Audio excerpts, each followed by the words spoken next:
Hello प्यारे बच्चों, मैं आपके लिए लेकर आया हूँ 3 क्वेश्चन स्टोरी का सेकंड पार्ट। और इस वीडियो में हम जानेंगे बड़ी प्यारी कहानी के बारे में, उन 3 सवालों के बारे में जो इस स्टोरी में पूछे जाते हैं। अगर आपने फर्स्ट पार्ट नहीं देखा है इस वीडियो का तो डिस्क्रिप्शन बॉक्स में उसकी लिंक है, आप उसको देख सकते हैं। और बच्चों, बिना ज़्यादा टाइम वेस्ट करे चलिए अब हम इस स्टोरी को शुरू करते हैं।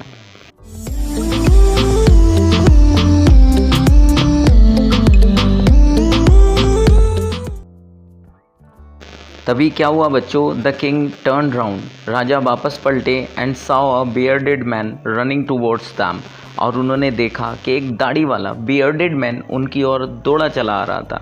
हिज हैंड्स, जो उसके हाथ थे, वर प्रेस्ड अगेंस्ट हिज स्टमक, वो दबे हुए थे, उन्होंने दबाया हुआ था जो उसका पेट था उसे। फ्रॉम विच, जहाँ से ब्लड वॉज फ्लोइंग, जो खून था वो निकल रहा था। When he reached the king, जब वो राजा के पास पहुँचा, ही फेंटेड, वो बेहोश हो गया, and fell to the ground, और ज़मीन पर गिर गया। The king and the hermit, जो राजा और साधु थे, रिमूव्ड द मेन्स क्लोथिंग, उन्होंने उसके कपड़े उतारे आदमी के, and found a large bound in his stomach, और उन्हें तब देखा उन्होंने एक बहुत गहरा घाव उसके पेट में। The king washed and covered it with his handkerchief, अब राजा ने उसके घाव को साफ़ किया और अपने रुमाल से ढक दिया। But the blood would not stop flowing, लेकिन जो खून था वो बहना बंद नहीं हुआ।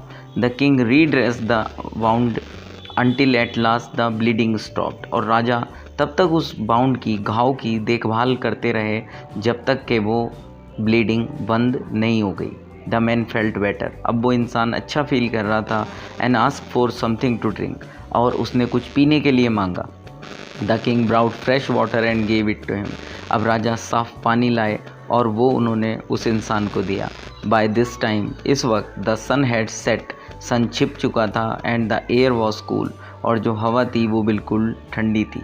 The king with the hermit self, राजा ने साधु की मदद से carried the wounded man into the hut, उस घायल आदमी को झोपड़ी में ले गए, and laid him on the bed, और उसे बेड पर लेटा दिया। द मैन क्लोज्ड हिज आई, आदमी ने अपनी आंखें बंद कर ली, एंड ले क्वाइट, और बिल्कुल शांति के साथ वो लेट गया। द किंग टायर्ड, राजा चुके थे बाय हिज वॉक, चलने से, and the work he had done, और जो काम उन्होंने किया था। Lay down on the floor, राजा भी वहीं फर्श पर लेट गए, and slept through the night, और सारी रात सोते रहे।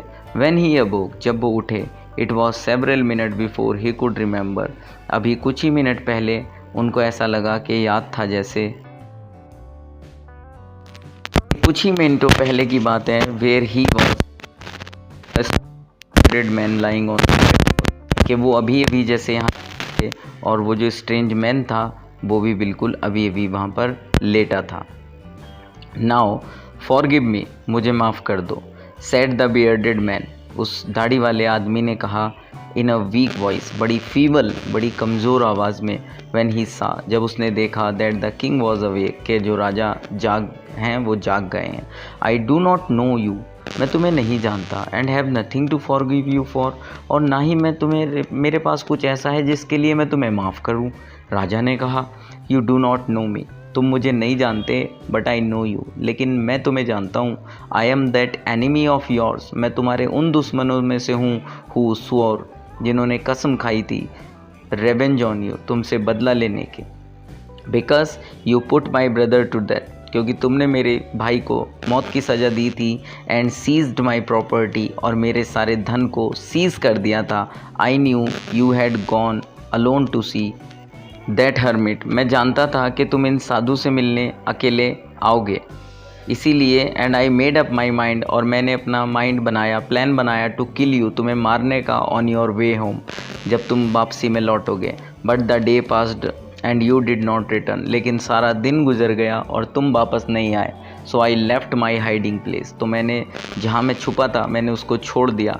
And I came upon your body guard, और मैं तुम्हारे बॉडी गार्डों के सामने पड़ गया, हत्थे चढ़ गया।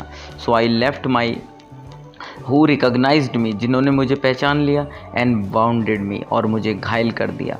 आई एस्केप्ड फ्रॉम हिम, मैं उनसे तो बच गया, but I should have died, लेकिन मैं मर जाता। If you had not dressed my wound, यदि तुम मेरे घाव को ड्रेस्ड नहीं करते। आई विश टू किल, मैं तुम्हें मारना चाहता था,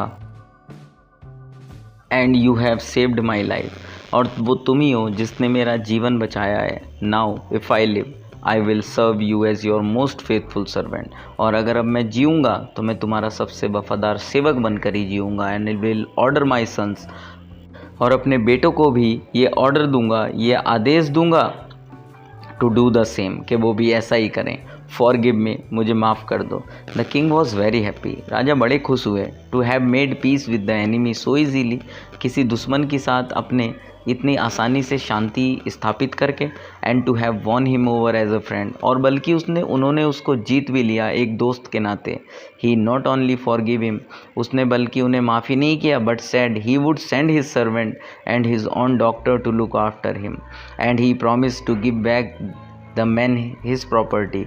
अब राजा ने उनको कहा कि मैं अपने डॉक्टर को भेजूँगा, अपने सेवक उसकी सलामती के लिए, उसकी मदद के लिए भेजे, और ये भी बहुत वादा किया कि मैं तुम्हारी जो प्रॉपर्टी है उसको लौटा दूंगा। लिविंग द बाउंडेड मैन, उस घायल आदमी को छोड़ते हुए द किंग वेंट आउट, राजा बाहर तक आए ऑफ द हट, झोपड़ी से, and looked round for the hermit, और साधु को देखा चारों ओर। Before going away he wished once more to get answer to his question, बाहर जाने से पहले वो एक बार और अपने आंसर को जानना चाहते थे। The hermit was on his knees, इस वक्त हर्मिट अपने घुटनों पर बैठे थे। And sowing seeds in the beds, और वो जो गड्ढे थे उनमें बीज बो रहे थे। That had been dug the day before, जो एक दिन पहले खोदे गए थे। The king went up to the hermit, राजा साधु के पास गए फॉर द लास्ट टाइम, और उन्होंने अंतिम बार कहा, I beg you to answer my questions, मैं आपसे प्रार्थना करता हूँ कि आप मेरे सवालों के जवाब दे दीजिए। अब बच्चों देखो साधु ने क्या कहा, you have already been answered, आपको पहले ही आंसर मिल गया है। सेड द हर्मिट, हर्मिट ने कहा, still bending down to the ground and looking up at the king has he stood before him, बैठे बैठे ही कहा राजा को देखते हुए। How have I been answered, मुझे कैसे आंसर मिल चुका है। वॉट डू यू मीन, आपका क्या मतलब है। Do you not see, replied the hermit, साधु ने रिप्लाई किया, क्या तुमने नहीं देखा। If you had not pitied my weakness, यदि तुम्हें मेरी दया पर, मेरी कमजोरी पर दया ना आती, yesterday, and had not dug these beds for me, और तुम ना खोदते मेरे लिए ये गड्ढे, यू वुड हैव गॉन, तो तुम चले जाते। Then that man would have attacked you, और जो वो आदमी था वो तुम पर अटैक कर देता। And you would have wished you had stayed with me, but लेकिन तुमने क्या किया, तुमने इसके स्थान पर मेरे साथ रहने की इच्छा जाहिर करी। So the most important time was when you were digging the beds, तो इसलिए सबसे जो इम्पॉर्टेंट टाइम किसी इंसान के लिए होता है, मीन्स तुम्हारे लिए उस वक्त जो था वो था कि जब तुम गड्ढों को खोद रहे थे। And I was the most important man, और मैं तुम्हारे लिए उस वक्त सबसे इम्पॉर्टेंट मैन था। And to do me good was your most important business, और मेरे लिए जो तुम काम कर रहे थे वही तुम्हारा सबसे महत्वपूर्ण काम था।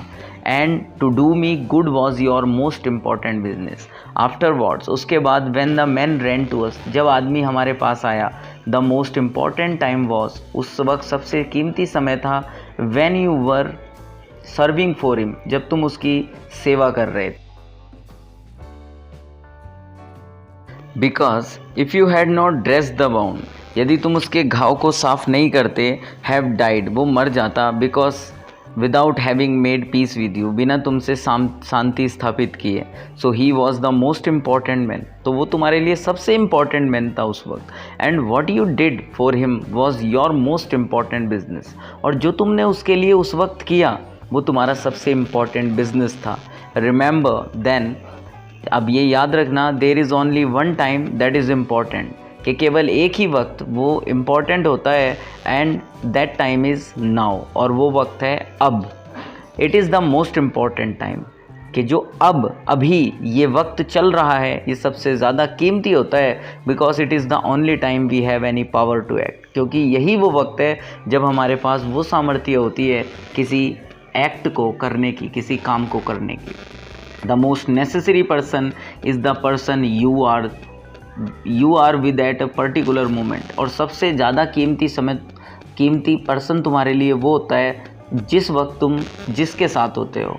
फॉर नो वन नोस, कोई नहीं जानता, what will happen in the future, कि भविष्य में क्या होगा, and whether we will meet anyone else, और हम कब किससे मिलेंगे और क्या होगा। The most important business is to do that person good, और सबसे अच्छा काम है उस व्यक्ति के साथ अच्छा करना उस वक्त, because we were sent into this world for that purpose alone, क्योंकि हम इस दुनिया में केवल इसी पर्पस, इसी उद्देश्य से आए हैं। होप के स्टोरी आपको पसंद आई होगी बच्चों। अगर कोई क्वेरी है, कमेंट है, सजेशन है, तो आप मुझे पर्सनली मैसेज कर सकते हैं, और इस स्टोरी के फर्स्ट पार्ट की लिंक मैं इस वीडियो के डिस्क्रिप्शन में दे दूंगा। और कोई भी बात है तो आप मुझे प्लीज़ कमेंट करिए, और हाँ, जाते जाते चैनल को सब्सक्राइब नहीं किया है तो प्लीज़ सब्सक्राइब करके जाना। थैंक यू बच्चों, थैंक यू।